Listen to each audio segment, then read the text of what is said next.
Protein है और उसके कंपोनेंट्स अमीनो एसिड के बारे में भी जानेंगे। यहां से भी बहुत ही इंपॉर्टेंट नीट के क्वेश्चंस पूछे जाते हैं। तो चलिए आज बात करते हैं प्रोटीन और उसके कंपोनेंट अमीनो एसिड के बारे में। ठीक है, तो चलें स्टार्ट करते हैं हम लोग अमीनो एसिड को। सबसे पहले अमीनो एसिड्स, अब देखेंगे अमीनो एसिड होता क्या है। पहले हम इसकी डेफिनेशन के बारे में जान लेते हैं। देखिए क्या होता है, amino acids are amino acids are organic compounds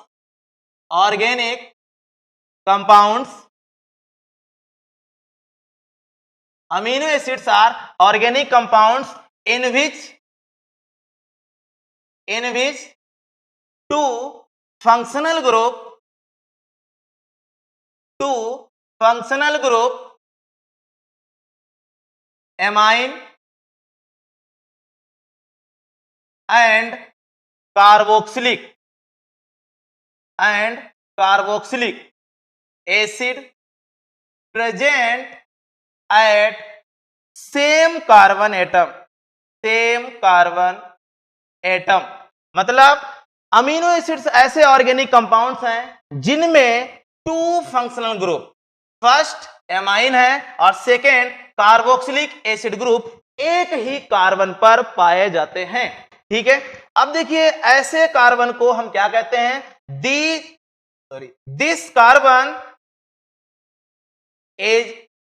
carbon is known as alpha carbon.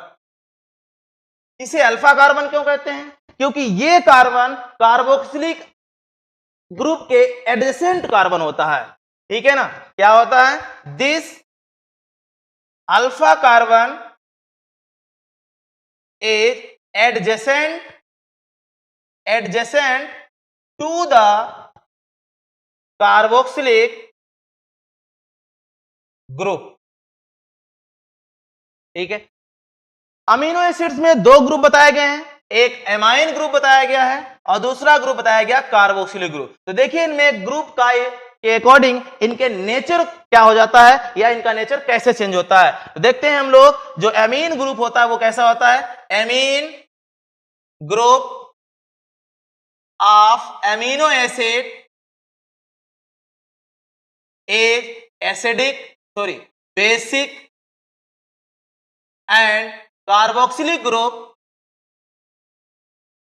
and carboxylic group is acidic group। So amino acids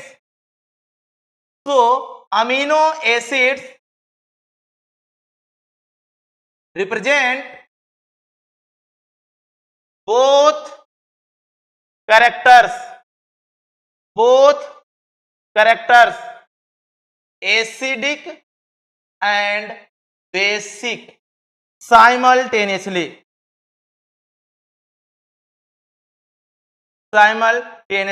So this property of amino acid is known as amphoteric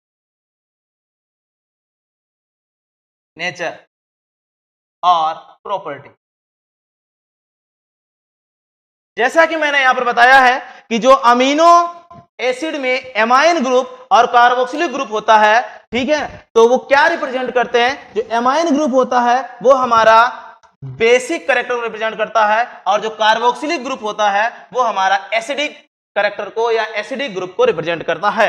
यहां पर देखिए जो amino acid है इसमें क्या है, दोनों character एक साथ रिप्रेजेंट हो रहे हैं, एसिडिक और बेसिक, इसलिए हम इसे एम्फोटेरिक कंपाउंड या इस प्रॉपर्टी को एम्फोटेरिक नेचर या एम्फोटेरिक प्रॉपर्टी भी कहते हैं। ठीक है, अब देखिए इसके बारे में आगे देखते हैं।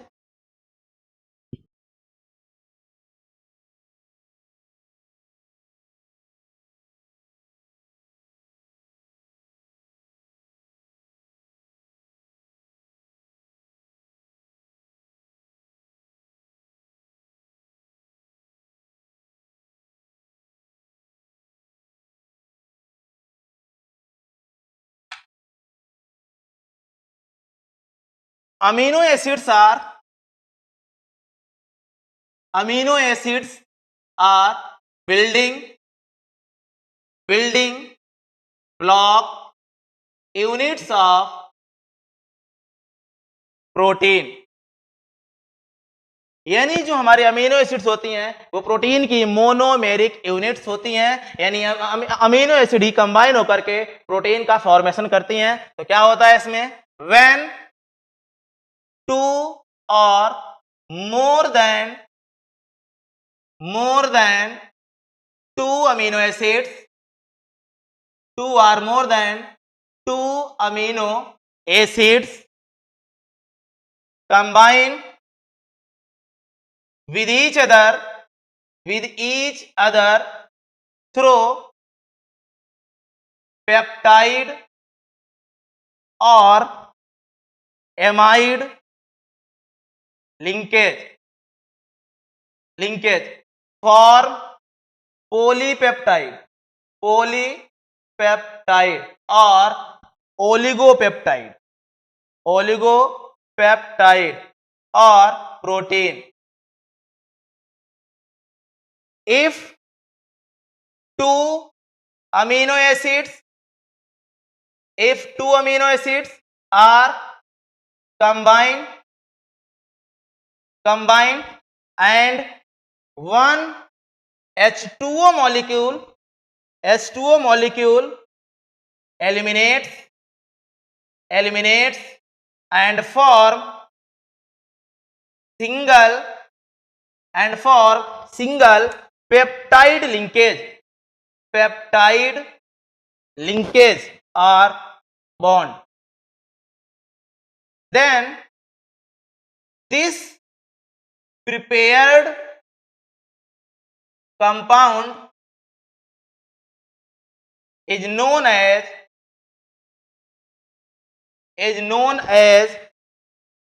dipeptide।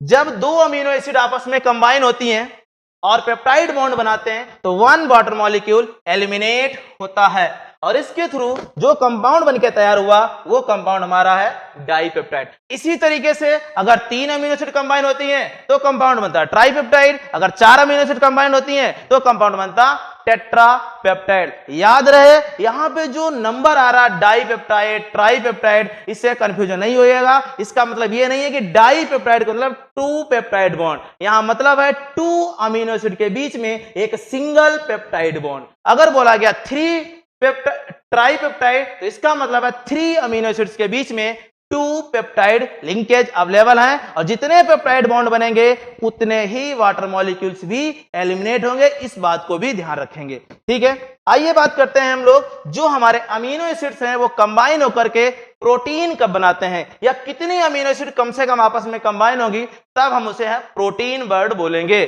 अभी आपने देखा डाइपेप्टाइड के बारे में, ट्राइपेप्टाइड के बारे में, टेट्रा के बारे में। अब देखिए अगर मोर देन 2 अमीनो एसिड होती हैं तो इन्हें बोलते हैं हम ओलिगोपेप्टाइड्स। जब यही अमीनो एसिड का नंबर मोर देन 50 होता है तब उस पेप्टाइड को या पॉलीपेप्टाइड चेन को हम प्रोटीन भी कह सकते हैं। तो देखते हैं, when number of amino acids are more than 50, then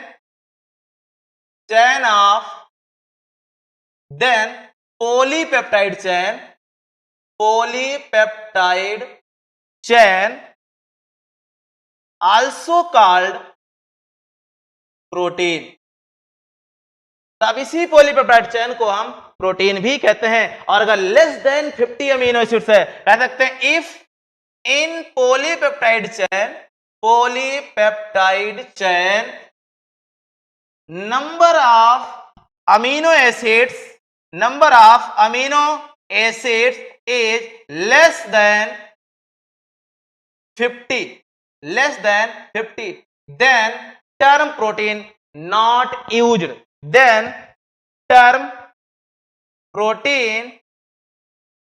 for this compound